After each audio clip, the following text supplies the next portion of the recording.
Damos la bienvenida al doctor Claudio Galarza Maldonado. Él es médico del Hospital Monte Sinaí, especialista en enfermedades autoinmunes. Tiene un posgrado en la Universidad de Nueva York y es uno de los médicos cuencanos que ha estado en primera línea combatiendo también a la COVID-19. Vamos a hablar hoy con el doctor Maldonado sobre particularidades del virus que ha causado la pandemia en el mundo, pero hay temas de actualidad, coyunturales, ineludibles, como es este tema de las vacunas y también la eventual segunda ola que se empieza ya a vivir y causa estragos en el viejo continente, particularmente en Europa.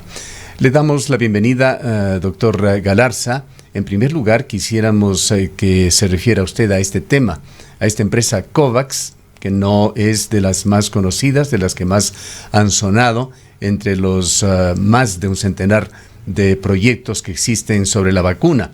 Hay ciertos proyectos que están muy avanzados, con todas las dudas que ha generado. Rusia administra ya la vacuna a los habitantes de ese planeta, mientras la Universidad de Oxford, conjuntamente con AstraZeneca, señalaron también que los resultados ya en la tercera fase de la vacuna están siendo o arrojando resultados muy satisfactorios. Mientras tanto, Ecuador hace este anuncio con COVAX, una empresa prácticamente desconocida, ojalá usted la conozca y pueda darnos referencia, y que señala que sus estudios se encuentran recién en la primera fase, cuando otros están ya prácticamente terminados y pensando en la forma de iniciar la producción masiva. Su punto de vista sobre este tema inicial, doctor Galarza.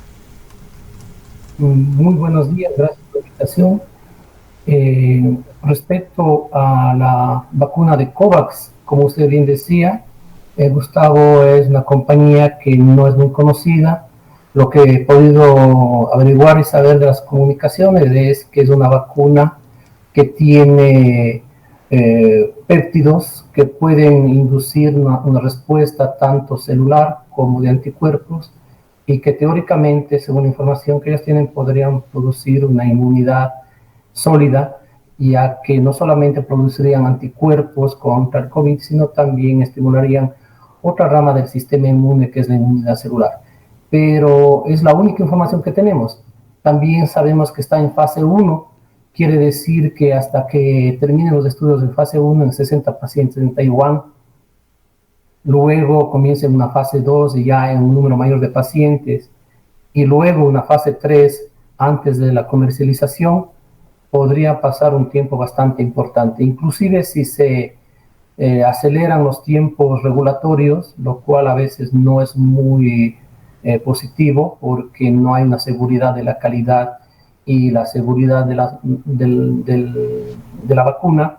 Es lo mismo que ha pasado en Rusia. En Rusia tenemos una aprobación, digamos, de fase 2, pero se está haciendo ya la fase 3 en voluntarios sin tener realmente un número suficiente que nos garantice que la vacuna va a ser efectiva y sobre todo segura, ¿verdad? Doctor Galarza, muy buenos días. Continúa siendo incierta una fecha probable en la que el mundo podrá ya contar con una vacuna. Fechas se han venido dando prácticamente desde el arranque de la pandemia y todavía existe una expectativa sobre este tema, mucho más cuando países europeos sobre todo se están viendo obligados a nuevos confinamientos, además confinamientos radicales nuevamente a propósito de una segunda ola. Bueno, según los anuncios de Moderna de los Estados Unidos, seguramente ellos tendrían una vacuna para finales de este año, en diciembre. Sin embargo, yo creo personalmente que veremos una vacuna que nos dé cierto grado de tranquilidad a mediados del 2021 en Europa. Cuando llegue a Ecuador la vacuna, realmente es incierto. Yo no creo que el próximo año, por lo menos en los primeros 6 meses, tengamos una respuesta para nosotros, para Ecuador, con lo respecta a vacunas. En cuanto a COVAX, doctor Galarza, ¿es conveniente que esta aparentemente se vaya convirtiendo en la primera opción para el gobierno ecuatoriano y además cabe la confidencialidad en este acuerdo? Generalmente las compañías farmacéuticas firman convenios de confidencialidad con los investigadores para que no sean sus métodos, digamos, de producción, etcétera, revelados. Pero obviamente al ser el ministerio un ente público y tenemos una ley de transparencia, no sé hasta qué punto los abogados nos pueden decir cabe o no cabe una confidencialidad, o la confidencialidad está limitada al precio, está limitada a los desarrollos técnicos, está desarrollada a los estudios clínicos que podemos ver nosotros si realmente son o no efectivos. Yo creo que una negociación importante sería que la fase 2 de esta vacuna COVAX debería ser hecha en población ecuatoriana, voluntarios ecuatorianos, lo cual nos daría obviamente primero una transferencia de tecnología y luego también la seguridad que esta vacuna pueda ser efectiva en nuestra población. Yo creo que deberíamos presionar desde la parte médica, desde la parte académica, de que una fase 2 pueda ser hecha en Ecuador. Obviamente cumpliendo todas las normas del ARCSA, de los comités de ética Tendrá que internacionales. obtenerse un registro sanitario ecuatoriano también. Absolutamente, pero no, para estudios clínicos el registro sanitario se hace después de la fase 3. Claro, ya para la administración. Hacemos la fase 1, luego la fase 2, la fase 3, y cuando el medicamento está, digamos, ya demostrado que es seguro y eficaz, se le da un nombre, digamos, comercial y se le pasa ya al ARCA para el permiso sanitario. Pero los estudios clínicos, de hecho, nosotros aquí en nuestra unidad de enfermedades autoinmunes, los últimos 15 años, hemos hecho para varios laboratorios farmacéuticos internacionales como Pfizer, Roche, estudios fase 3 en pacientes con enfermedades autoinmunes, básicamente artritis reumatoide, lupus eritematoso sistémico. Hemos pasado, obviamente, una selección y una aprobación del Ministerio, del Comité de Ética, del ARCSA, y llevamos haciendo estudios fase 3 con anticuerpos monoclonales con éxito y hemos recibido inspecciones de la FDA a los Estados Unidos. Es decir, se puede. Y sería algo muy interesante porque se podrían incluir investigadores nacionales, población nacional, y eso significa, obviamente, también trabajo y una actividad comercial, digamos, entre comillas, que podría mejorar la situación de los hospitales. Vayamos con el avance de la pandemia, doctor Galarza. Ecuador, hasta el momento, de alguna manera se ha comportado como un espejo de Europa, con un desfase de algunas semanas. Lo que ha pasado en el viejo continente se ha replicado acá. Hoy Europa se encuentra ya nuevamente en una fase de retorno al confinamiento. Francia lo dictó ya desde la medianoche de ayer en una medida transitoria que irá hasta el mes de diciembre con posibilidades de dilatarse, y muchísimos países en Europa están tomando similares medidas. ¿Qué posibilidades ve usted de que esta segunda ola, que se la reconoce ya como tal en los países europeos, vaya también a incidir en Ecuador? Bueno, sí, es verdad, en Europa del Este, en Rusia y República Checa están aumentando exponencialmente los casos, y como usted decía, fuimos un espejo de lo que pasó en España y en Italia. Sin embargo, hay un tema importante en este momento en el hemisferio norte, en Europa. Tenemos la época de otoño e invernal, donde tradicionalmente aumentan los casos de problemas pulmonares causados por virus. Y sabemos que los virus estacionales, justamente de otoño e invierno, aumentan la expresión del receptor AC2, que justamente es por donde entra el coronavirus. Probablemente este factor también está aumentando en Europa los casos de coronavirus. Sin embargo, es muy difícil pronosticar qué pueda pasar en Ecuador, en Latinoamérica, porque es como predecir dónde va a llegar un huracán, ¿verdad? Cuando ustedes ven las proyecciones de los huracanes, nunca hay un lugar exacto que es a dónde va a llegar y a cómo y qué va a afectar. Es igual aquí en las pandemias. Sin embargo, el virus está mutando, hay ya nuevas cepas del virus que han podido evolucionar, y obviamente no podemos, como la vez pasada en marzo, que nos encuentren desprevenidos, y con experiencia de estos 6 meses, creo que no solamente las autoridades, sino la población debe tomar en cuenta que un aumento, digamos, de los casos puede ser una probabilidad. Si bien Cuenca se ha mantenido estas últimas semanas, digamos, en una tensa calma, no han bajado, pero tampoco han subido mucho los casos. eso no significa que debamos bajar la guardia. Eso es lo que, pero insisto, es muy difícil pronosticar qué pueda pasar.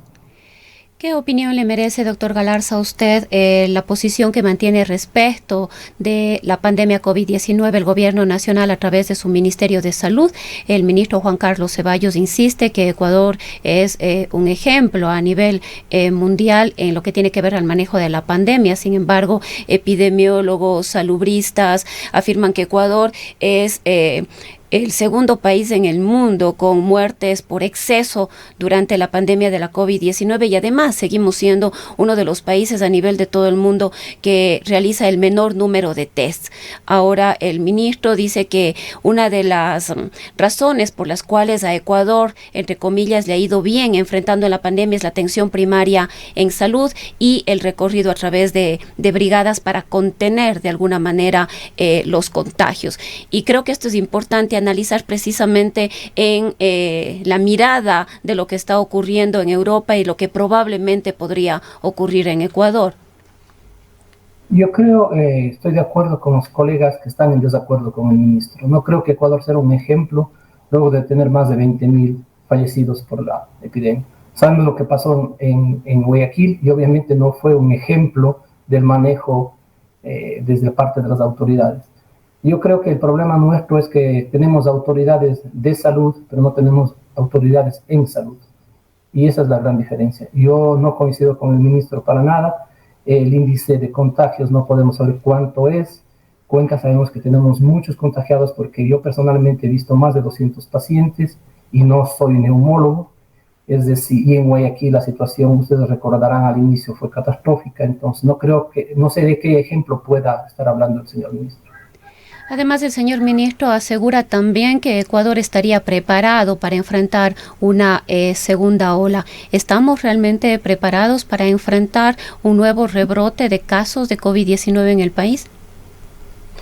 Todo depende de qué tan grave sea el segundo rebrote. Si los pacientes van a necesitar nuevamente atención de cuidados intensivos, obviamente no tenemos suficientes camas. Sin embargo, los médicos de estos 6 meses hemos aprendido a manejar las complicaciones del virus.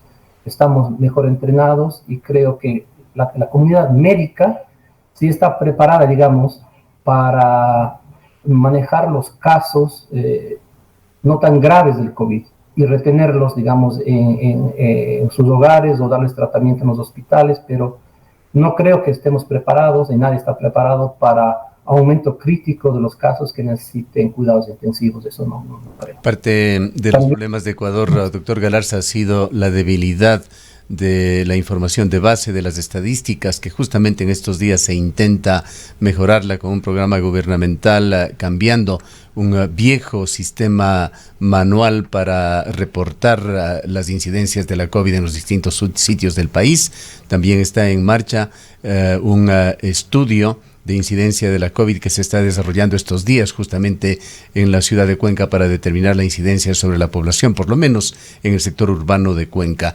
En el mejor de su conocimiento, ¿a cuántos ecuatorianos ha alcanzado ya la enfermedad y sobre todo cuál es el índice de mortalidad en Ecuador?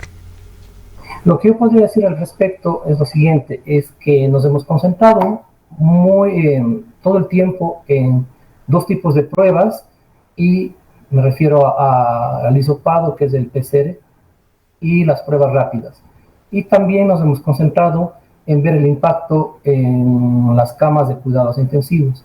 Sin embargo, el verdadero problema no son esos. Nosotros debemos concentrarnos. El PCR, ¿qué nos da? Nos da el PCR simplemente el diagnóstico. Nos quiere decir que si tienes o no tienes, pero no te dice si es que el paciente le va a ir bien o mal. Y sé que, por ejemplo, en provincias de Manabí, en la costa, cuando tú haces una prueba de hisopado, se demoran 10 días, 15 días en darte el resultado.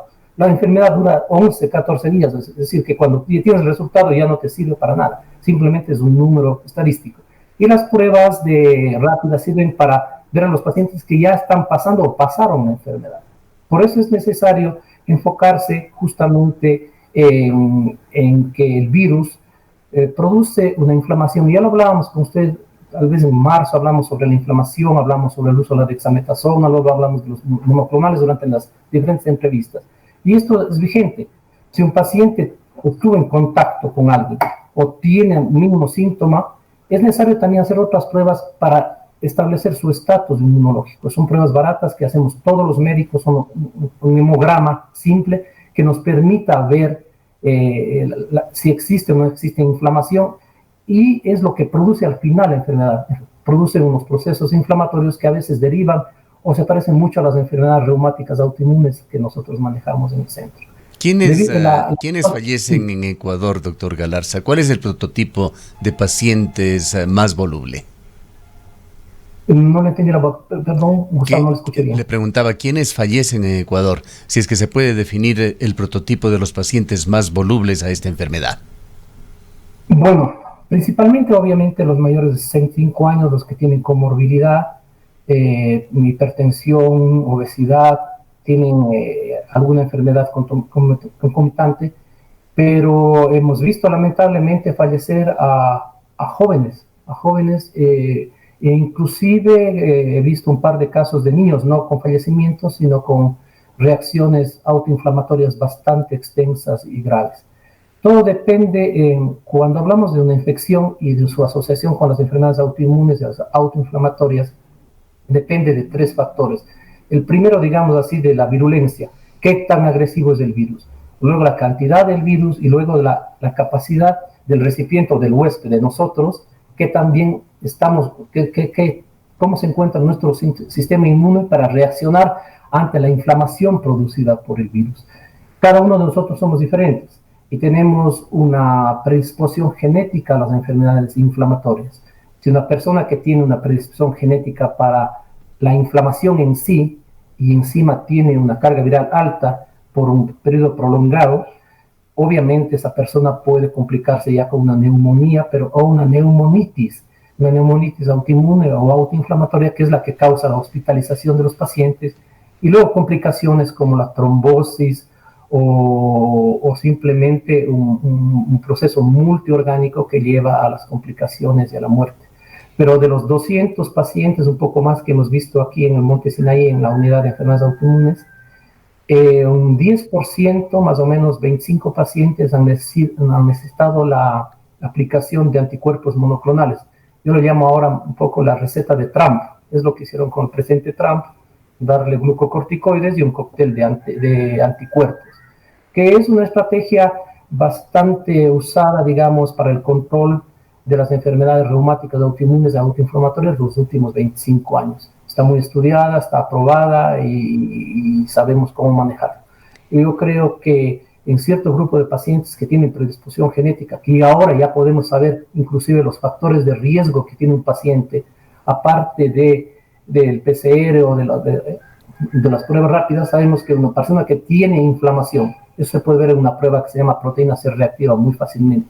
Los pacientes que tienen linfopenia significa que los glóbulos blancos, las defensas del organismo, por acción del virus, por diferentes mecanismos, está bajando. Si usted tiene un paciente que todavía no es el momento de hacer el PCR porque está en el primer día, segundo día de la infección y el PCR puede salir falso negativo, un simple hemograma con una proteína C reactiva nos puede guiar y decirnos, sí, este paciente se encontró con el virus, los linfocitos están bajando, quiere decir que está peleando, y si tiene una proteína C reactiva que nos demuestra que hay inflamación, es el momento de actuar y contener.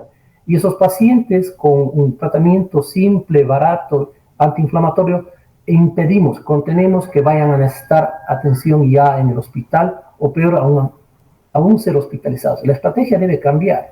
Debemos contener a los pacientes y debemos informar. La gran tragedia de este virus es que, por ejemplo, en otros virus, la gripe, usted tiene los síntomas y cuando tiene los síntomas, la temperatura, 39 grados, recién comienza a ser contagioso. Aquí, el paciente se contagia y pasa 3, 4 días sin ningún tipo de síntomas y ya es contagioso. Por eso es la importancia de, por ejemplo, en familias que hemos tenido, viene un miembro de la familia con síntomas y hacemos exámenes generales, no el PCR porque es muy temprano, y tampoco los de prueba porque es más temprano todavía, no van a tener anticuerpos, un simple hemograma y una proteína C reactiva para ver si es que los miembros de la familia han sido ya contactados con algún virus, no necesariamente el coronavirus. Y si tenemos eso, una carta, digamos, inmunológica, que es el hemograma, un PCR, podemos actuar inmediatamente, aislar a las personas, a unas personas darles medicación, a otras simplemente aislarlas, y el paciente que ya tiene mayor complicación, usar medicamentos que se necesitan para controlar, por ejemplo, la trombosis y el riesgo de trombosis, anticuerpos monoclonales si es que ya tiene una neumonía con indicadores de proteínas muy altas de inflamatorias. Entonces la estrategia debe cambiar, y de hecho está cambiando. Los médicos guayaquileños al final de las semanas terribles que ellos vivieron comenzaron a usar mucho ya terapias que nosotros usamos para las enfermedades reumáticas en el control de las complicaciones del COVID. Y hasta ahora las estamos usando. Es decir, los médicos estamos más preparados. No sé si las autoridades puedan hacerlo. Actualmente, doctor Galarza, para un ciudadano común y corriente es casi un motivo de celebración el hecho de descubrir a través de algún examen que tiene anticuerpos, que eventualmente se ha expuesto ya a la enfermedad. Pero entrando en las particularidades, en los temas que incluso rayan con la curiosidad o con esas tantas preguntas sin respuesta que existen sobre la COVID-19, háblenos sobre el comportamiento de los anticuerpos que pueden convertirse en algunos pacientes en una especie de enfermedad autoinmune.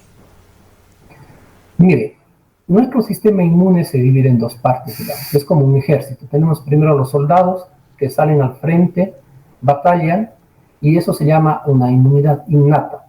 Ahí están involucradas las células del sistema inmune, los linfocitos son los glóbulos blancos, que generalmente les llamamos las defensas. En los primeros días de una enfermedad viral, digamos, cualquiera, en el caso del coronavirus, nuestro sistema inmune se enfrenta a ellos. Y obviamente va perdiendo soldados, por eso es que va cayendo el número de glóbulos blancos que se puede ver en el hemograma.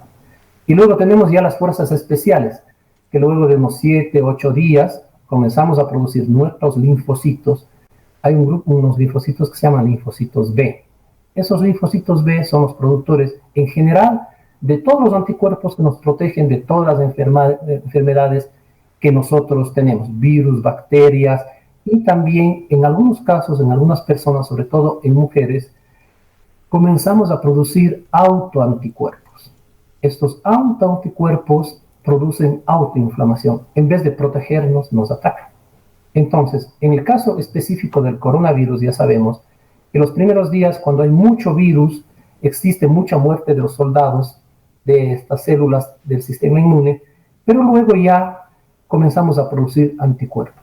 En algunas personas con predisposición genética a las enfermedades autoinmunes, la respuesta inflamatoria puede ser demasiado agresiva o demasiado larga, produciendo una inflamación que en vez de protegernos, como protege al 80% de las personas, a un 20% lamentablemente la inflamación no se detiene, sino progresa.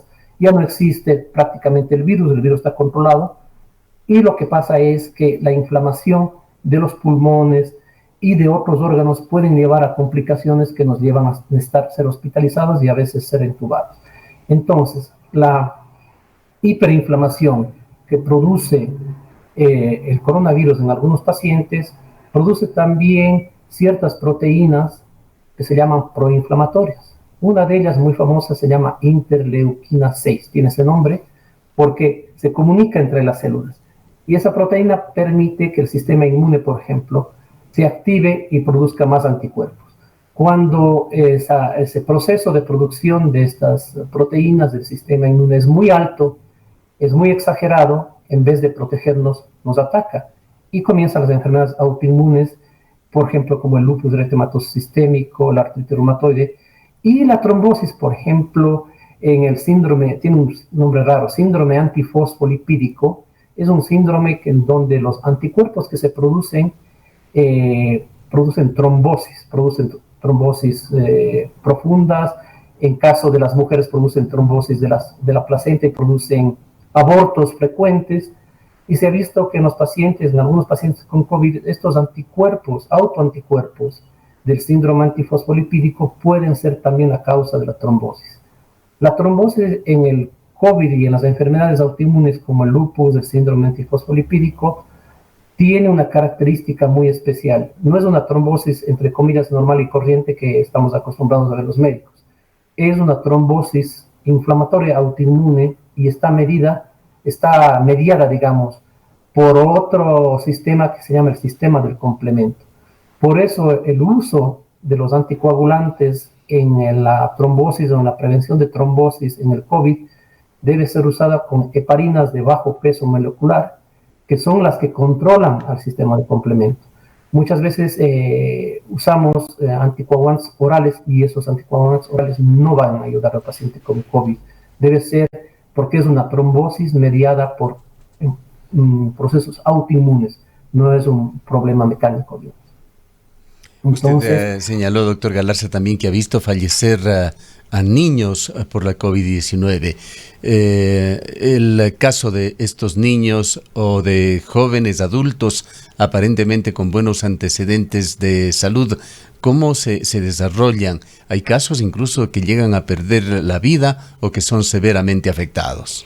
Y quizás es importante, doctor, perdón que le interrumpa, es importante este tema porque en muchos casos los niños, los jóvenes, los adolescentes son asintomáticos, pero ha habido casos de personas asintomáticas que el rato menos pensado sufren un infarto y después con las pruebas se enteran que ha sido a causa o probablemente una consecuencia de COVID-19 al estar infectados. Sí, es verdad. En la experiencia personal de estos meses yo he visto, como les decía, más de 200 pacientes, pero el 80% se han controlado simplemente con medicamentos generales.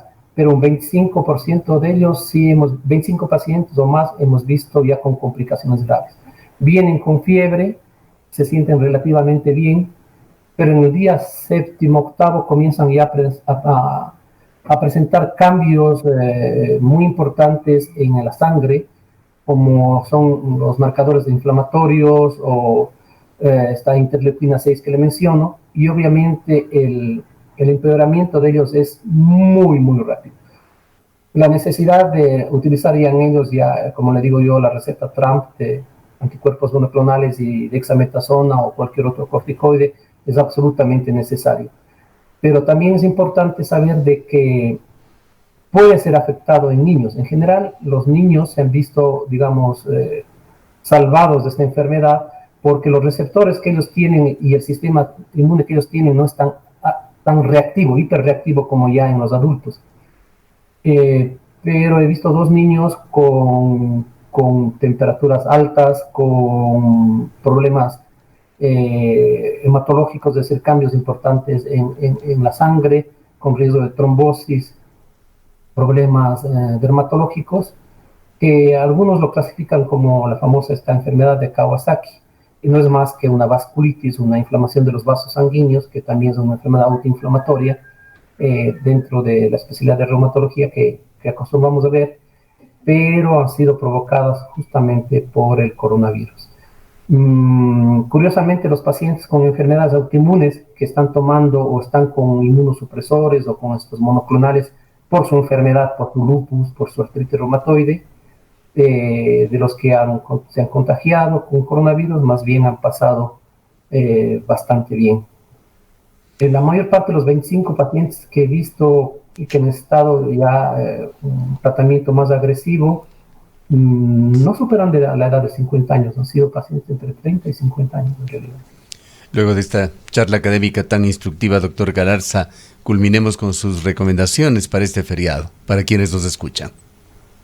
Bueno, yo creo que debemos hacer conciencia que cada uno de nosotros somos una arma biológica y que debemos proteger a nuestras familias, a nuestros seres queridos, a la población en general, considerando, como le digo, somos un arma biológica y necesitamos estar todavía, si no bien aislados, pero protegernos. La mascarilla tiene que ser usada en todo lugar, en todo tiempo. Si visitamos a los familiares, igual con mascarilla, y la mascarilla realmente es lo que nos va a ayudar. No olvidemos, le digo, cada uno de nosotros somos un arma biológica. Muchas gracias a la doctora Claudio Galarza, experto en enfermedades autoinmunes y uno de los médicos que se ha encontrado en la primera línea desde que se inició el estado de emergencia, desde los primeros anuncios de la pandemia en Ecuador. Es médico del Hospital Monte Sinaí especialista justamente en enfermedades autoinmunes.